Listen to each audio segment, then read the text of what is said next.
بسم الله الرحمن الرحیم. سلامونه، هیله ده چې ښه اوسئ، صحتمنده اوسئ، د روغتیا او سلامتیا په هیله مو. دا هم مجیب جان دی او ورسره یې دوه ورونه دي. تاسې به مجیب جان پیژنئ. دوی درې واړه ورونه تکلیف لري، معیوبه دي، په د خپل مورکۍ سره اوسېږي چې پلار یې ورسره نشته او پلار یې بل چیرې ژوند کوي او هغې خپل ژوند دی. دوی جدا پاتې دي.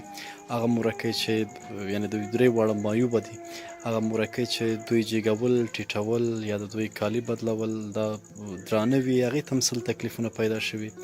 موږ څو ځله وړاندې هم راغلي د دې فامیل تر څنګ، دا میاشت بیا هم راغلي یو. مجیب جانه څنګه یې؟ وخت څنګه تېرېږي؟ او څه شی به راته ووایې؟ لکه څه شی؟ چې دا کومک چې موږ سره کلی و کلی دی، الله دې تاسو سره کومک وکړي. خوشحاله اوسه. هغه چا چې کړي کومکونه مخکې، هغه دا چې کوم کومکونه کړي هغې ته هم چې الله ښه ورکړي. امین کې. او چې تا موږ سره چې تا ته معیوبین و تر کلی دی، الله دې هغې ته راسه وکړي. امین کې. او وخت څنګه تېرېږي؟ تکلیفونه دې څنګه دي؟ وخت ښایسته تېرېږي. تکلیفونه سر یې راله سپین کو دې. بېشک په سایکل باندې کله تمه کوته کې او کله کټه تمه کله پورته تمه په سایکل باندې کله تمه او دوه میاشتې مې وروسته او الله مې نه روغی. الله دې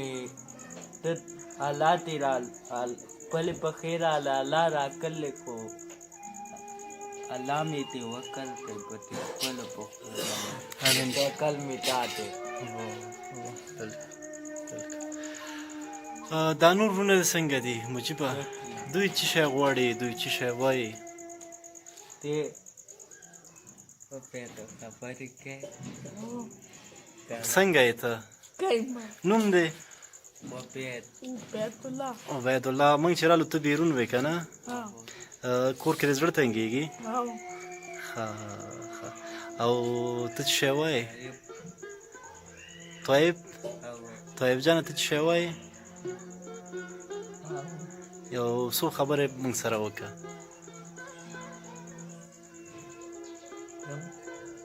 یو څو خبرې موږ سره وکړه. موږ څلور کاله کېږي چې موږ راغلي دلته. ښه. لالات لکه وتېره نه یم. لږ په تیز اواز خبرې کوې؟ لږ جګ ووایه.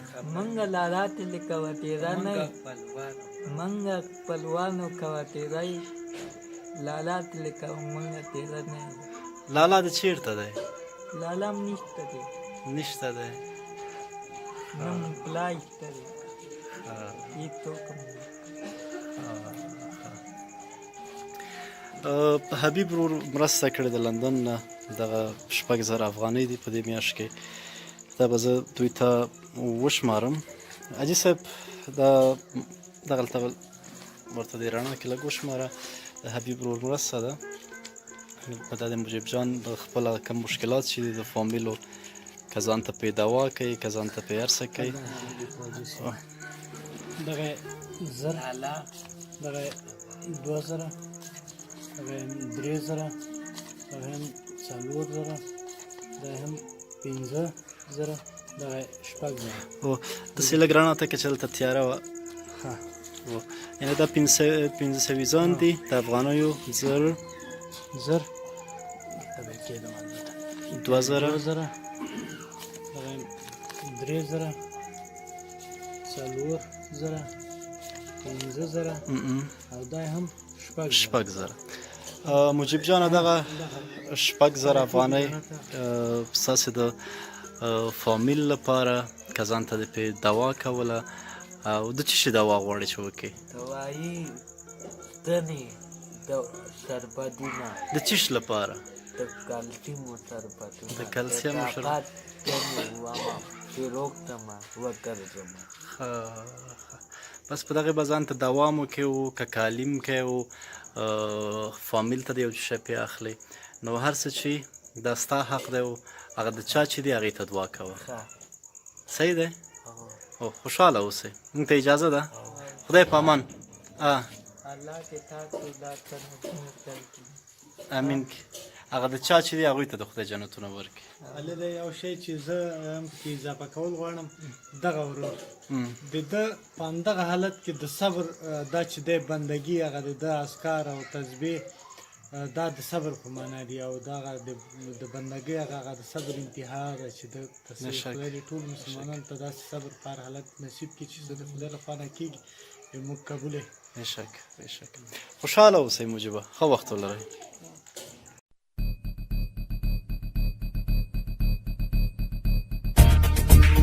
سلامونه زه خالد جمال یم که تاسو ته زموږ د پاڼې مطالب نه در رسیږي خالد جمال پاڼه خلاصه لومړی یې لایک کړئ له لایک نه وروسته تاسې په فالوینګ کلیک کړئ 3 آپشن یې درکوي سی فرست انتخاب او نوټیفیکیشن آن کړئ مننه